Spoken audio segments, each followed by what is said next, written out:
Okay, so we're going to do a number of different studies in Nehemiah here, and hope to spend probably a number of weeks looking at various aspects of this man Nehemiah. Did look at Ezra last week in terms of he was the leader of the second batch of people that came back to Jerusalem, and he was the one that brought the law of God. And was that teacher that had the entire Torah memorized likely, and was very much able over a 10-year period to get the word into himself so that he was then able to pass it on to other people. So Nehemiah is the man who leads the third expedition back of people from Persia. Nehemiah was a man that never saw Jerusalem in terms of his own experience. So he's was that generation born abroad, but yet God placed into his heart and mind just the importance of Jerusalem and getting back to the worship, the word, and with himself, it was much about practical things in terms of getting the city built back up. But there's a study Bible that I was given a lot of years ago called on the screen here, the Maxwell Leadership Bible. And there's a lot of very, very good notes in here. So a lot of my discussion today is going to be very informed by some of the notes that I find in this particular Bible. But John Maxwell is a man who has written a lot of books about leadership and particularly Christian leadership, but he is also sought after in the secular world in terms of doing seminars about leadership, and he extracts everything from the Bible. So it's quite amazing, and that's probably why he has a good measure of success in his own ministry, and it's very, very Christ honoring, very Christ centered. And he took a lot of his lead from a book called from Oswald Sanders called Biblical Leadership, which is a book that was written probably back in the 50s by OMS or an OMF missionary. But his basic premise for leadership, for Christian leadership, is that leadership is influence.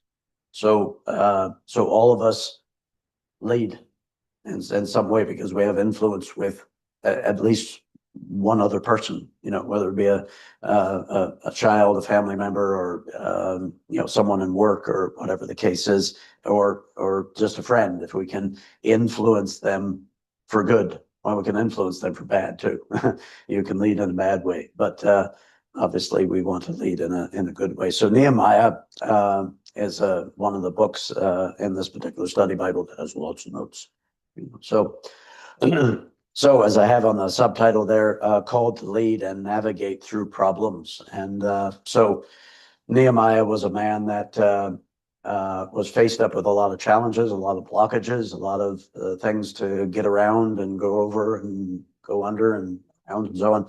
So, but anyway, we'll get looking at this. So these are notes that are taken from John Maxwell's comments on Nehemiah in the Maxwell Study Bible, Lessons in Leadership from the Word of God. So the first thing that Nehemiah does, and this is going straight into the book, is Nehemiah identifies with the problem. So we'll just look at Nehemiah chapter 1 to 4 here initially. It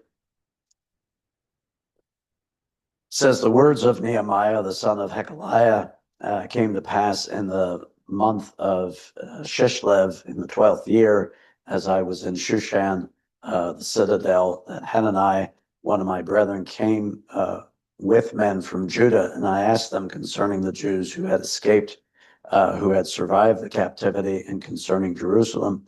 And they said to me, the survivors who are left from the captivity are in in the province are in great distress and reproach. And the wall of Jerusalem is also broken down, and the gates are burned with fire. And so it was when I heard these words that I sat down and wept and mourned many days, and I was fasting and praying before the God of heaven. So Nehemiah doesn't waste any time in terms of getting into the passage here. Now, what I want you to sort of take note of here is a certain detail that when you read it, you go, I don't know what that means, so I'll just skip it.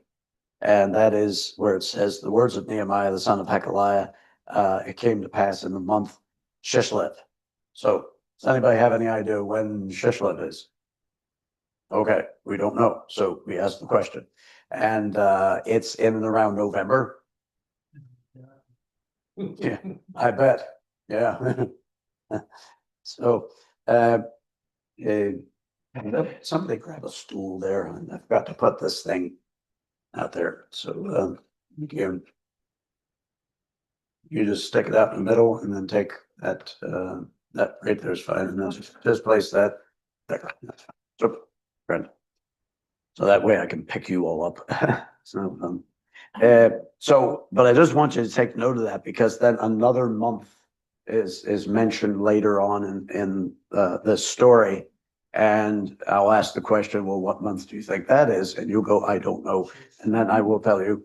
And then that helps us identify then how much time is actually spent then between when Nehemiah has this initial conversation with these men from Judah, and then when he actually goes and starts to make inquiries about how to sort this out.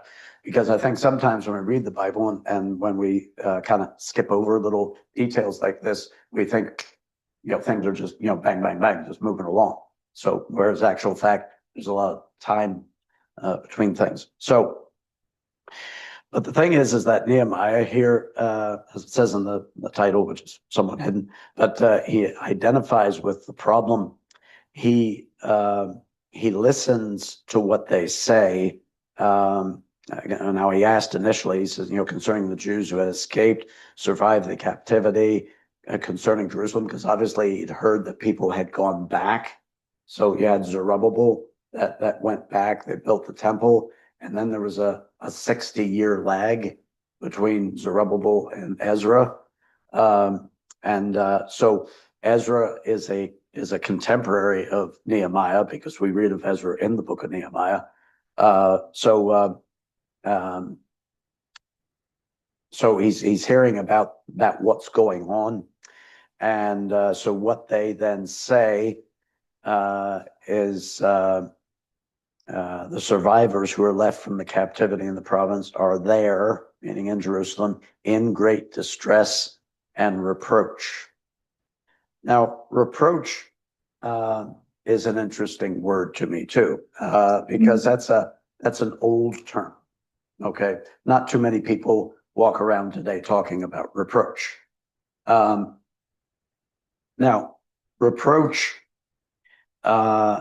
is initially a taunt, is a scorn. It's nearly like somebody's pointing the finger at you and going, "You are a mess.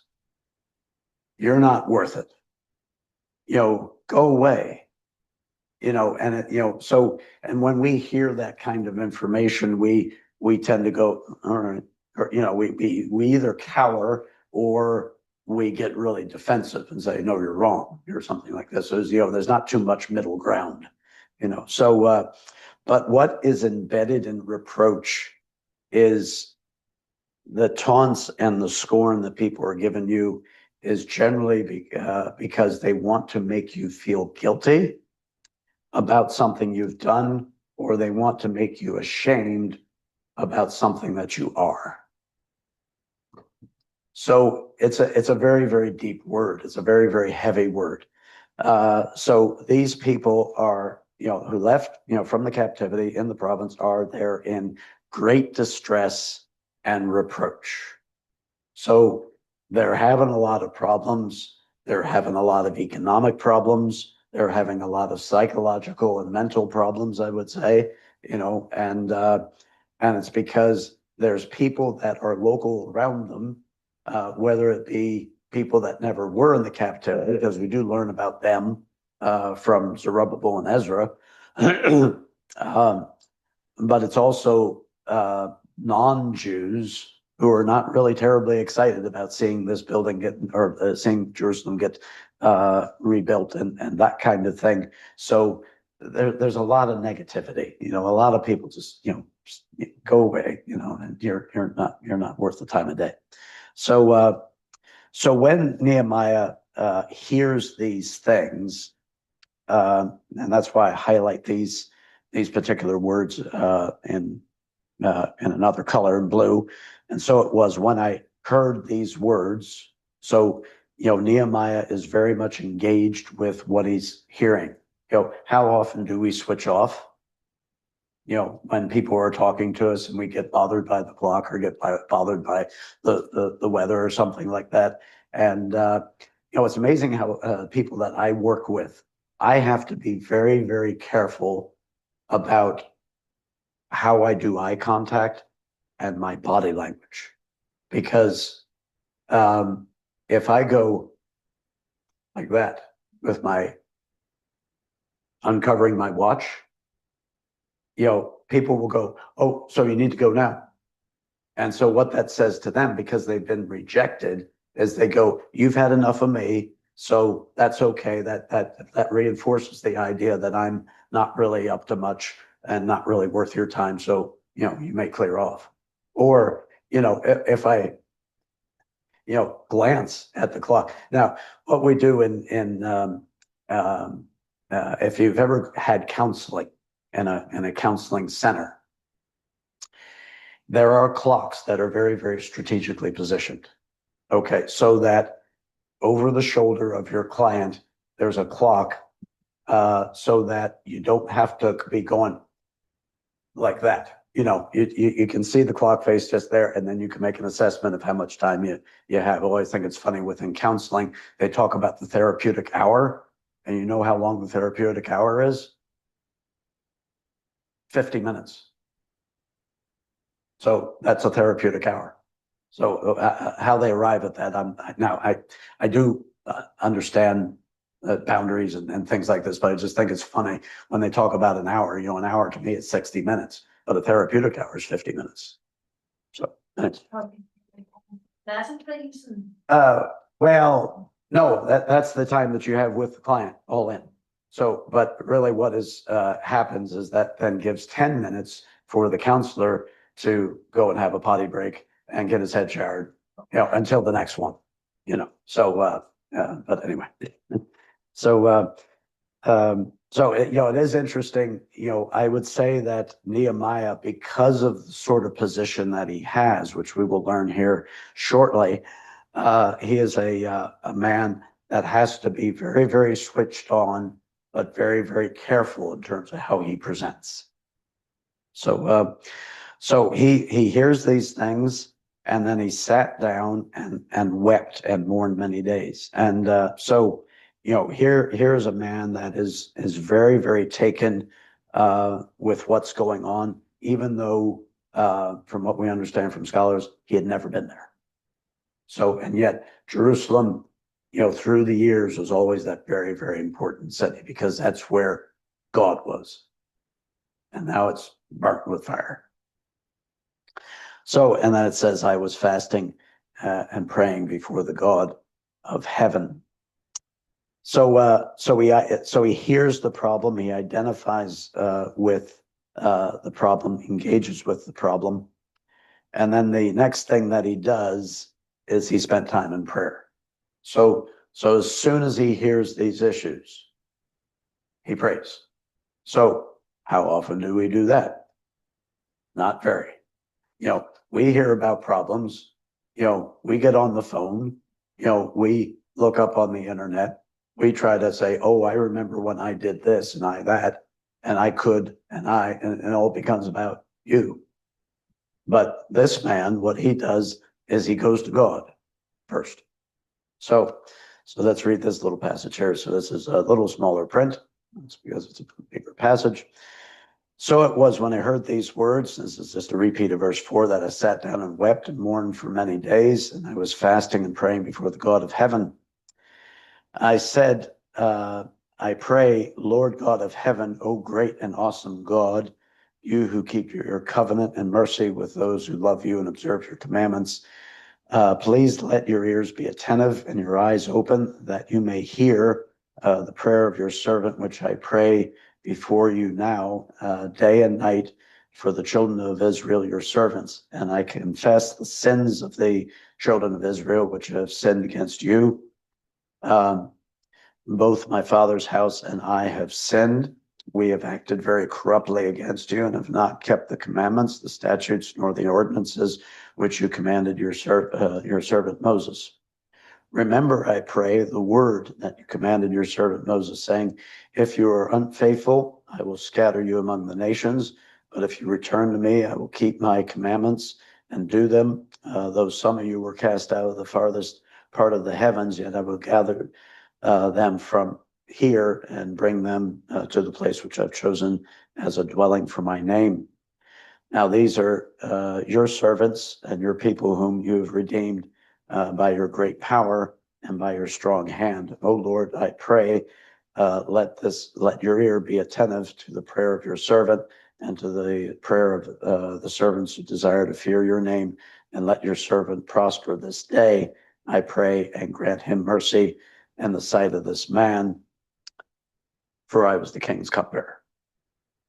Now, so let's just work through the prayer here, which I think is peppered with very interesting things. The first thing that Nehemiah does is he extols God. He elevates the name of the Lord, because he says, Lord God of heaven. So he's using, so you see there, Lord, all caps. So that's the tetragrammaton. That is the four-letter name of God. So it's God's personal name. And so he understands that the meaning of this name is that God is self-existent. He does not require anything outside of himself to maintain himself. So God is completely outside of his creation, but yet very involved in it. So, and he's saying he's the God of heaven. So, and we're not talking about the God of the earth here. We're talking about the God of heaven, the one who inhabits that which is above all things. God is great. God is awesome. I remember when I was in Geneva College, my Presbyterian school that I went to, I remember one of the lecturers says, God is awesome. A pizza is not awesome. Which I thought was, because, sometimes us, young people, I used to be young, I'm turning 60 soon. But sometimes when you're, vivacious and all that kind of, boy, that was awesome, man.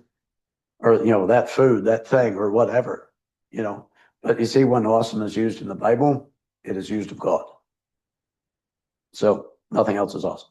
So, but so anyway, the first part of this prayer, he's not slamming into the needs. Okay, he's not asking for stuff. He's lifting up the God of heaven, the great and awesome God. So, so he then makes more comment about that. You who keep your covenant and mercy with those who love you and observe your commandments. But in green, what I have here is where Nehemiah is actually wants to invoke God, in terms of doing something. So he says, let your ear be attentive. So, and that's not a bad prayer, to say, look, Lord, hear, give me attention. Again, the people that I work with, nobody gives them attention anymore, because the general sort of thing is, well, you made your bed, you may lie in it. You're a waster, go away.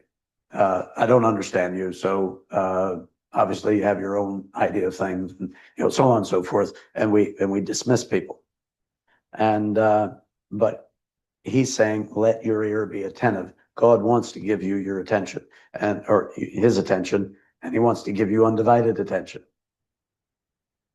So, ears open, and, that you may hear the prayer of your servant. Interesting, how he, refers to himself. He doesn't name himself by name. He regards himself as a servant, which is the Hebrew word ebed, which, again, has this idea of, as we've talked about in the past, a person who understands, a person who takes responsibility, but he watches for the master, has his eye on the master. So he's very much that type of person. So he's using very courteous language here. He's not treating God in a common way. Sometimes when we talk to God, now I'm not saying that you have to talk to God in a King James format. I hear when people talk like that, but we don't want to sort of stand there and say, "Hey, God, what's happening here?" God's not our mate. All right, He is our friend, but He's God. He's above us. So he's using very respectful sort of language. So he prays day and night for the children of Israel, your servants, and then he gets into this thing here with what's in orange, which is he confesses the sins. He says, we've acted very corruptly against you, have not kept the commandments. He's very, very honest about this, but he is part of this. He's not going, yeah, see, them's, they're bad people. Yeah, they did wrong things. They sinned. No, we've done this.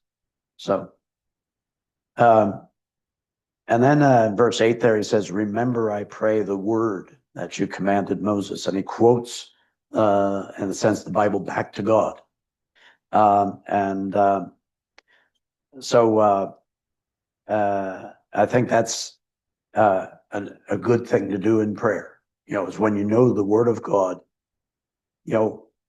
claim the promises of God, understand what the word of God says.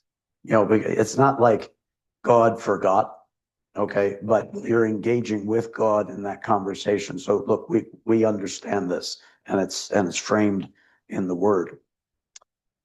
So, and then in verse 10, it says, now these servants and your people whom you have redeemed by your great power. It's good to remind yourself the good things that God has done, and talking about God's straight hand or strong hand. And again, talking about attention. I would say the Jews back then were at the bottom of the social pecking order. So people would have probably passed them on the street, not said hello to them. Some nice people may have gone, yeah, are you all right? But probably by and large, they would have been dismissed. Now, obviously, some of them had important roles. He did. He had a very, very important role.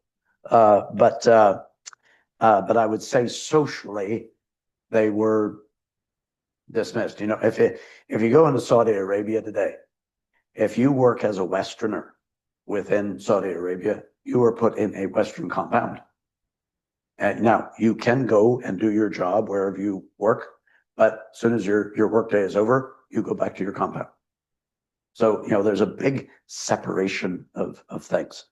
And so I would say Nehemiah was probably one of these men that was, allowed to do his job, made sure that he did his job well, because if he didn't do his job well, it was, so, and probably would have been then designated to go back to his compound, whatever that was. So he says, but this is what he prays in regard to himself for this particular situation. He says, let your servant prosper this day, I pray, and grant him mercy in the sight of this man. It's interesting. He talks to God in the third person. But now he does start off in the first person because he says, I pray, there in verse 5. But then when he comes down to verse 11, he says, I pray, please let your ear bear tales, and so on. And then he says, let your servant prosper this day. I pray, but grant him, meaning himself. It's interesting how he then goes that way. Now it does give this 6-word description at the end of verse 11 about what he did for a living. So, for I was the king's cupbearer. Now, a cupbearer was a very, very important role within the king's court, because what they did is they tried the food before the king took it. Because if you tried the food and you got sick or you died, well, then, the king was like, well, that's been poisoned, so thanks. So, so it was a security exercise. So very, very important role, very trusted role. But this whole thing really is about time that he spent in prayer about these things. Now, so the next set of verses here is then chapter 2, which is his approach to, as it says here, key influencers. Now, the key influencer here really is the king. Okay, but from a leadership point of view, when you pray, then God gives you wisdom about how do you approach the people that can start exercising, get done whatever needs to be done. So let's look at this. And it came to pass in the month of Nisan, in the 12th year of King Artaxerxes, when wine was before him, that I took the wine and gave it to the king. And now I had never been sad in his presence before. Therefore the king said to me, why is your face sad, since you're not sick? This is nothing but sorrow of heart. Now, okay, let's look at the little piece of detail here. It came to pass in the month of Nisan. Okay, does anybody know when that is? Nope. No. It's not far off, actually. May. It is April. I was gonna say that date. Yeah, okay, yeah. So yeah, if you mention all 12 months, sure you'll get there, eventually. So but anyway, so right, if this is April, okay, because you'll find Nisan mentioned in other parts of the Bible, which is the time of Passover, which is so the 14th day of Nisan is Passover. So that is end of March into April. Okay, because it's the first full moon after the first day of spring. All right, so that's how Easter is calculated. No, but so what was the first month that we mentioned? Shishlev, and that was in November. Okay, so we have December, January, February, March, and then April. So we're talking about 5 months. All right, so so going into chapter 2 here, we're 5 months on. So what Nehemiah is doing is he is praying, he is looking for opportunity, the right opportunity to get this right. So he's not hearing this information from the men from Judah and then straight away heading on to the king. You don't do that. So now he was doing his thing there, but the problem was his face was sad. That's bad crack in front of the king. That's a recipe for a disaster, because as a cupbearer, you always have to come in with a smile on your face. And here, king, here's your wine, here's your food. It's dead on, and oh, king, live forever. Now, his face was tripping him, as they say here in the north. And the king cites this and says, why is your face sad, since you're not sick? There's nothing but sorrow of heart. Okay, let's look at the next verse. So I then became dreadfully afraid. No kidding. he was scared out of his pajamas, man. So he says to the king, may the king live forever. Why should my face not be sad when the city, the place of my father's tombs, lies waste and its gates are burned with fire? So, he just comes out with it. But because he's prayed, because he has asked God that he would have favor in the sight of this man, he's trusting God with that. So God has prepared this man, this king, this pagan king. So then the king said to me, what do you request? Oh boy, here's a big fat question too. So this is what your man does. Nehemiah says, so I prayed to the God of heaven. Now, he did not go, King, I'll answer your question shortly here. I need to go and nip off to the loo and sit down and have a think and have a prayer. He has no time to do this. He is praying in his mind to God. So this is arrow prayers, as they call it, And he said to the king, if it pleases the king, and if your servant has found favor in your sight, I ask that you send me to Judah, to the city of my father's tombs, that I may rebuild it. And then the king said to me, and the queen also sitting beside him, how long will your journey be, and when will you return? So it pleased the king to send me, and I set a time. Now, again, very interesting little information that's going on here. He prays, but it is not, the answer that he gives is not he's not shooting from the hip here. He's had 5 months to think this through. But here is the opportunity, here's the time that God says, I'm opening a door now. So he's prayed again, said, Lord, just take me through this. And so he says, if it pleases the king, if your servant is found, again, using very respectful, very courteous language. I ask you to send me to Judah that I may rebuild it. And that's a huge ask. Huge, absolutely massive. Now, I find verse 6 very interesting. It says, then the king said to me, brackets, the queen also sitting beside him. Now, the Bible does not put in detail for nothing. I believe that because the queen was sitting next to him, this tempered King Artaxerxes, because sometimes when men are sitting in the presence of women, they want to be seen as being a little more compassionate. And not, because I think if the king was on his own, potentially he could have said, Nehemiah, what on earth are you saying? What are you on about? Because he would have had that sort of. Where was this that was Esther? Artaxerxes was elected with Esther. That was Ahasuerus. Right. Yeah. All right. Yes. Yeah. So this is Artaxerxes. Yeah. It's a history. Yeah. Yeah.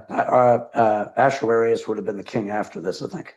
Right. So yeah. This is before Esther. Yeah. Slightly before Esther. Esther, that particular time period would have been during the time that Nehemiah was then in Jerusalem. Yeah. So, but good question. Good. No, it's just the ancient history of the city. Yeah.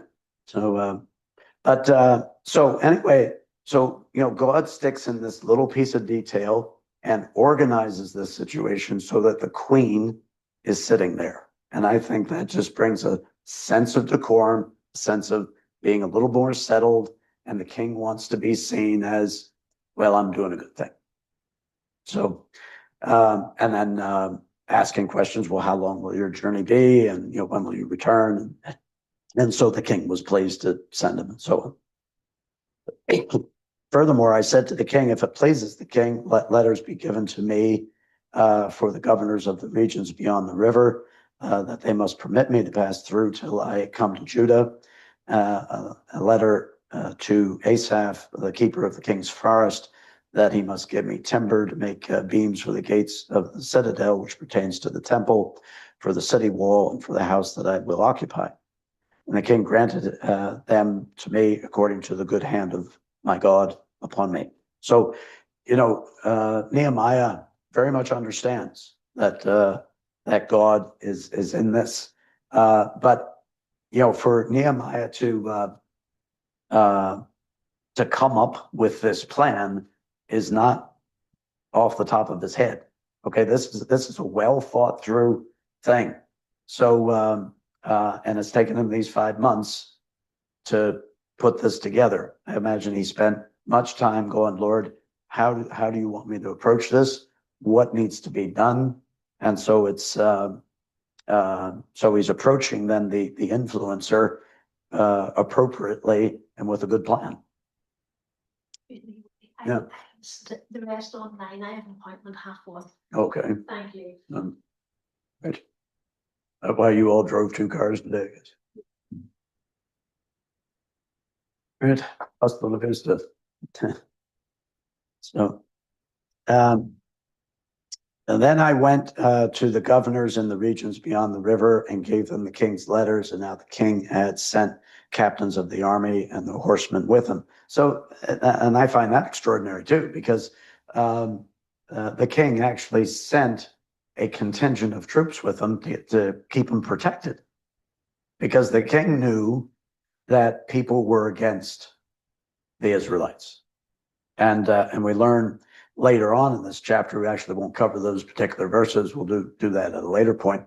But where Sanballat and Tobiah and these boys, who are very, very opposed to Nehemiah and his thing, were giving them an awful lot of grief. But along the way, they needed to be protected. So when he gets to Jerusalem, he then assesses the situation, as they say here in Northern Ireland, situation. So maybe that's more Belfast there. Situation. Okay.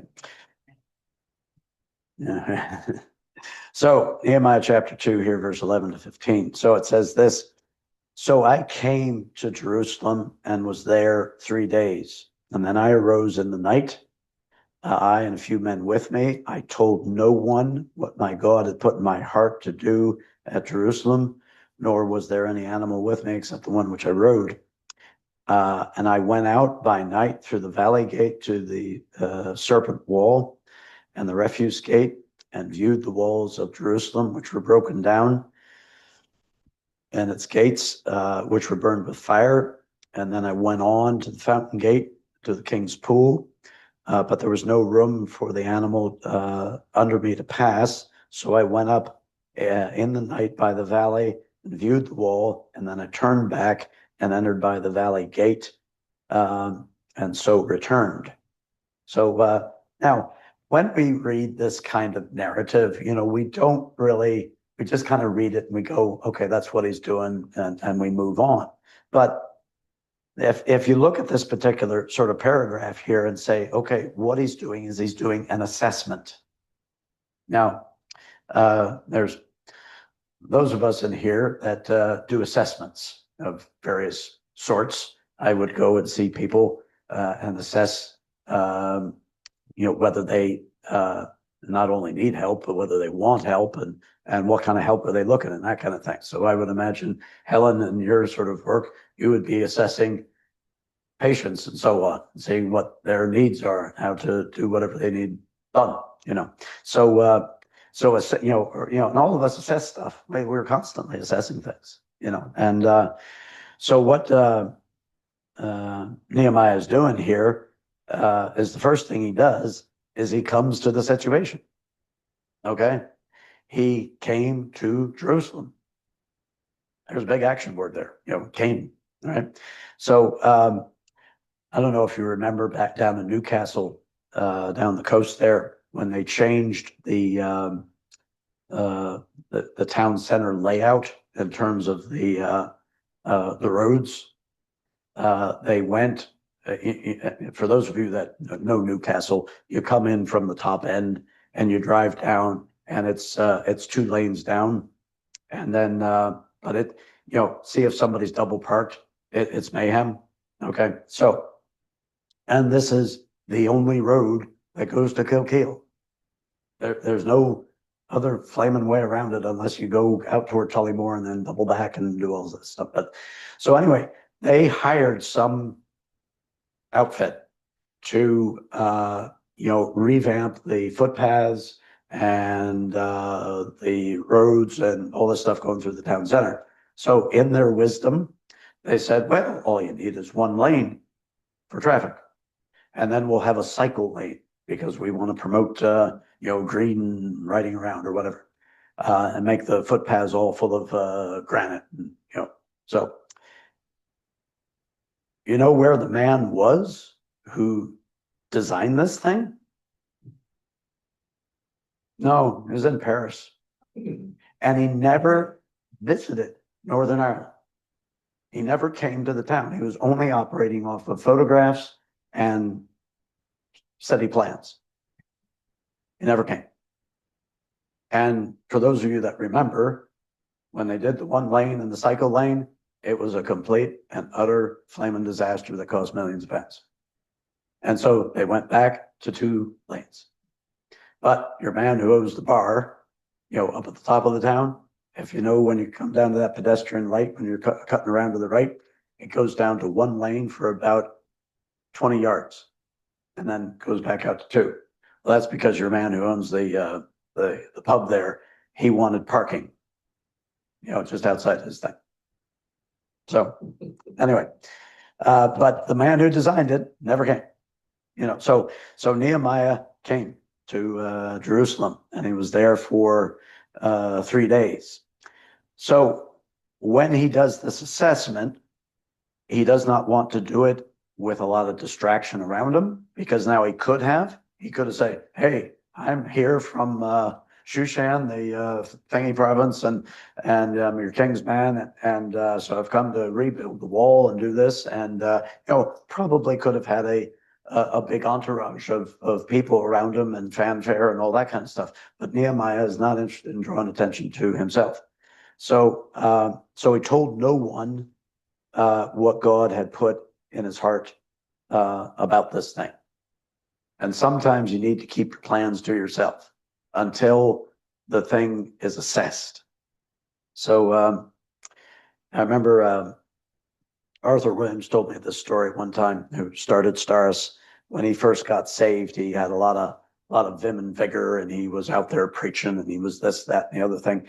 And, very much out there, very vivacious, and just, and so he was mentored by an older gentleman up in Coleraine, and he would go to this man for encouragement, help, and all that kind of stuff. And so Arthur, in one of his evangelistic sort of campaigns that he was doing, speaking at meetings, and so he went to this individual and he says, do you want to hear what I'm going to preach on? And the man said this to him. He says, if you tell me, you tell the devil. So keep it to yourself. I thought that was very interesting. And because when you speak out loud, the devil hears you. He hears what your plans are, and he can interfere with it. But the devil cannot read your thoughts. He does not know what's in your mind, and he cannot hear your prayer to God. So basically, Arthur learned, I need to keep my sermons and preaching, I need to keep it to myself. And when it comes time to take that forward and preach it, the devil hasn't had time to go and listen to it in order to go and hijack it. So I think Nehemiah is of a similar ilk here. He's at nighttime, few men with him, told no one, because he knows that the enemy can hijack it. So now I understand sometimes, people want, you to, give a sermon title, a passage of scripture, certain hymns, yada, yada, yada. So, I'm going to go and preach in some far-flung mission hall in Castle Durd direction. Because it's actually closer to home, but anyways, way out there. So in a couple of weeks. And now what they want me to do is a deputation for stars. So now that's going to be a known thing. That's going to be put in local press or whatever. But, the guy says to me, also bring a word. I didn't tell him what it was going to be.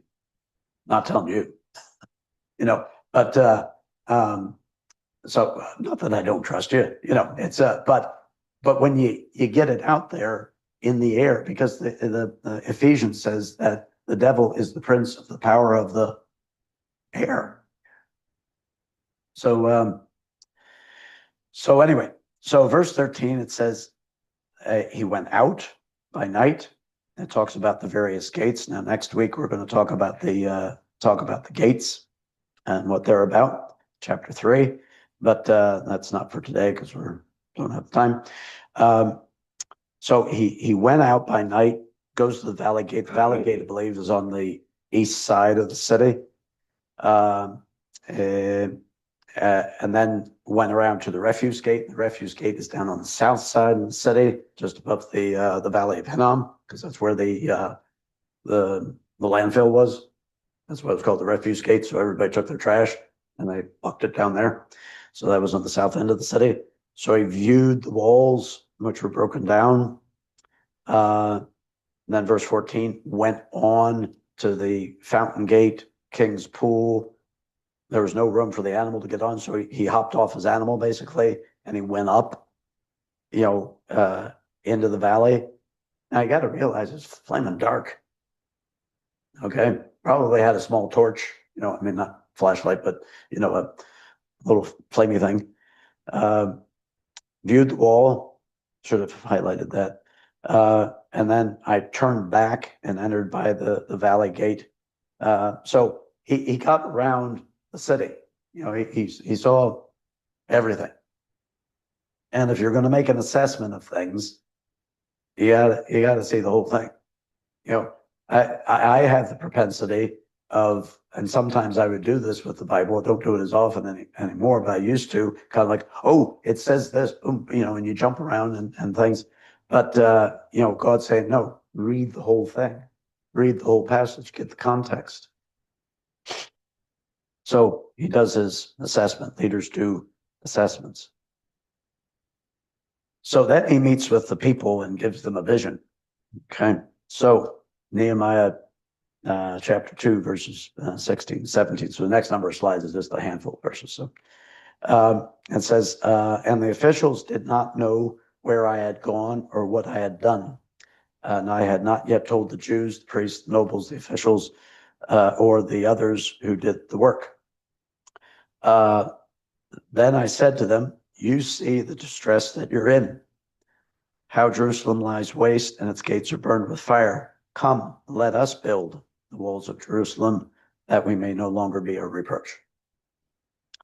And so what he does after he does his reconnaissance exercise is he goes and gets the people together and says, you see it. He wants to understand how they see. So that's why he went and did this, because he wanted to see it for himself and making sure that they see what he sees. Okay. So you see the distress that we are in. So he didn't say, you see the distress that you're in. He says, you see the distress we're in. So he's part of this. How Jerusalem lies waste, gates burned with fire. Come, let us. Nehemiah is a man who led from the front. And he was with the people in the leading. He wasn't way up out of there. He was with the people and led them along. And the goal here, the vision, is that we may no longer be a reproach.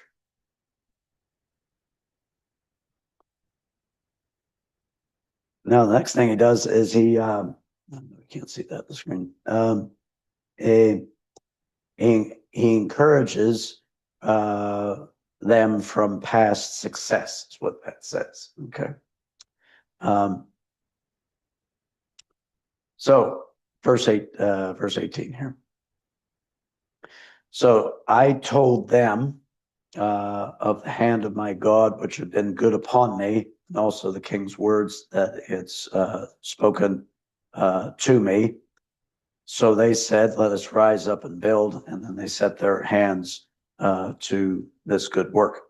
So what I have underlined here is his encouragement. Is he tells them of the hand of my God, which had been good upon me.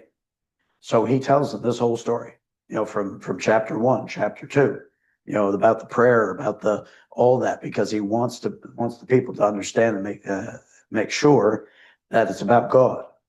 God's the one that led. And the hand of God was good upon them. I remember saying to a fellow one time who was a former pastor, and then he hit the drink, lost everything, and then he came back to the Lord and got back in the ministry and so on. But I remember saying to him one time, I says, God is good. And he says, what are you right? He's a good God. We serve a good God. And I remember this man, he tried to kill himself in the drink and all these sorts of things. And yet the Lord, even despite all that mess and deprivation, the Lord restored to him the years that the locust had eaten. So encouragement is a great thing. Leaders need to encourage; they don't need to discourage. And sometimes leaders will try to use discouragement as a means of encouragement. They might say, it's really bad here. It's awful, but we'll hang in there. We'll try to muster up a bit of strength. That's not what Nehemiah does. Nehemiah encourages the people about what God's doing. Remember, one of my elders said to me after my tour of duty down south as a missionary, because of certain events that happened down there, I was quite angry, about how people were getting on and all that kind of stuff. And that anger was kind of spilling over into other sorts of things. And one of my elders back home said to me, he says, talk about the good things that God does, not about the bad things man does. And that was great advice. Because when you extol God, when you lift up the Lord Jesus Christ, you can't go wrong. You talk about the bad things man does, it'll just drag you down. But we get caught up in that because it's earthly stuff, and and in weird sadistic ways we like earthly things and gossip and all that. So next thing is, those are two more. That's us. He received a buy-in from the people. Now, this is an American term. Okay, when people buy into something, if you try to sell your product, okay, and the people go, yes, I want to buy that. They've bought in. Okay, so same verse. Okay, but will not highlight this particular thing. I told them that the hand of God had been good upon me, and also the king's words had spoken to me, blah, blah, blah. It's this last bit. So they said, okay, arise, let us build, rise up and build. And then they set their hands to this good work. So you see what Nehemiah is doing in the space of one verse. He's encouraging them about what God's doing. And then their response to that is they said, and they set their hands to it. So, that's a leader that I would like to follow, somebody that talks about God, talks about this vision, getting on with it. And, let's get in there. See when it's mealy mouthed and just kind of, we'll see how it goes. Hopefully God will bring them in. I've told this story before, but I remember at a mission hall I was speaking at, again, it was a Star's deputation, and I brought a colleague with me to give his testimony.